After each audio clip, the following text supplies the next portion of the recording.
కడప జిల్లాలో ఒకప్పుడు భయం పుట్టించినటువంటి తెలుగుదేశం పార్టీ. బాంబుల శివారెడ్డి బతికున్నంత వరకు కడప జిల్లాలో పూర్తిగా తెలుగుదేశం ఆధిపత్యమే. ఓ రకంగా చెప్పాలంటే అక్కడ అందరూ కూడా భయంతోనే ఉండేవాళ్ళు. బాంబుల శివారెడ్డి మరణం తర్వాత నుంచినే వైఎస్ కుటుంబానికి బలం పెరిగింది అక్కడ.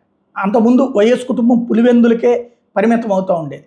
పులివెందుల్లో కూడా కొన్ని బెల్టులు అక్కడ తెలుగుదేశానికి కూడా 20-30% ఓట్లు పడుతున్నాయంటే ఏంటి అర్థం? ఆ ప్రాంతంలో తెలుగుదేశం కూడా బలంగానే ఉండేది. మిగతా ప్రాంతాల్లో కాంగ్రెస్ గ్రిప్ సంపాదించుకుంది. రాజారెడ్డి కానీ, ఆ తర్వాత రాజశేఖర రెడ్డి కానీ, వివేకానంద రెడ్డి ప్లానింగ్స్ కానీ ఇవన్నీ వర్కౌట్ అయింది. అయితే అప్పుడెప్పుడు కూడా పులివెందుల మీద పడి అక్కడ వాళ్ళని పోలింగ్ బూత్కి రానివ్వకపోవడమో, దాడులు చేయడమో జరిగేది కాదు.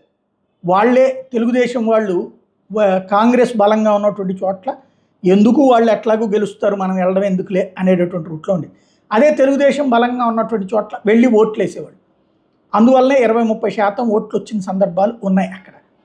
అదే టైంలో ఏకగ్రీవాలు స్థానిక ఎన్నికల్లో ఎట్లాగూ వాళ్ళు గెలిచేది, మనకు వచ్చే 10% 20% ఓట్ల కోసం డబ్బులు తగలేసుకోవడం ఎందుకు, పార్టీ అధిష్టానాలు ఎట్లాగో ఇవ్వవు కదా అన్నటువంటి ఉద్దేశంతో పోటీ చేసేటటువంటి వాళ్ళు కాదు, అవతల వాళ్ళతో కాంప్రమైజ్ అయిపోయి దానికి బదులుగా ఏ కాంట్రాక్టో తీసుకోవడం లాంటివి చేసుకునేవాళ్ళు.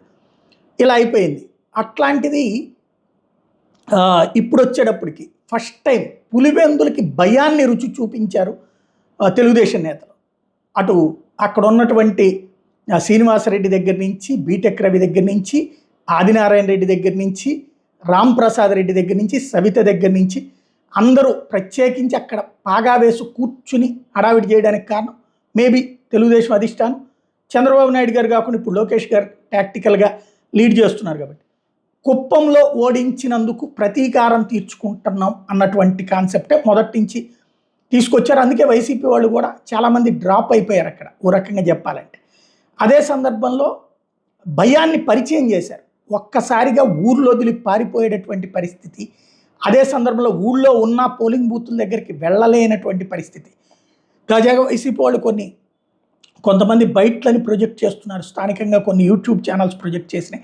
ఓటు వేయలేదు, వేళ్ళకి ఇవి లేవు, ఇవన్నీ కూడా ఖచ్చితంగా వాటిని చూస్తే అర్థమవుతుంది ఏంటంటే పులివెందులకి ఏ స్థాయిలో భయాన్ని పరిచయం చేసింది తెలుగుదేశం పార్టీ అన్నటువంటి.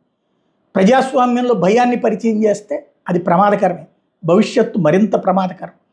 కాకపోతే కుప్పంలో ఈ తరహా భయాన్ని ప్రొజెక్ట్ చేశారా అంటే లేదు. కుప్పంలో స్ట్రాటజిక్గా వెళ్ళారు, ఇక్కడ భయాన్ని పరిచయం చేశారు. ఈ భయం వణుకుతో ఆపాలి, లేదంటే తిరుగుబాటుతో భవిష్యత్తులో ప్రమాదకర స్థాయిలో విజృంభణ అవ్వాలి. ఏం జరుగుతుంది అన్నటువంటిది కాలమే డిసైడ్ చేయాలి.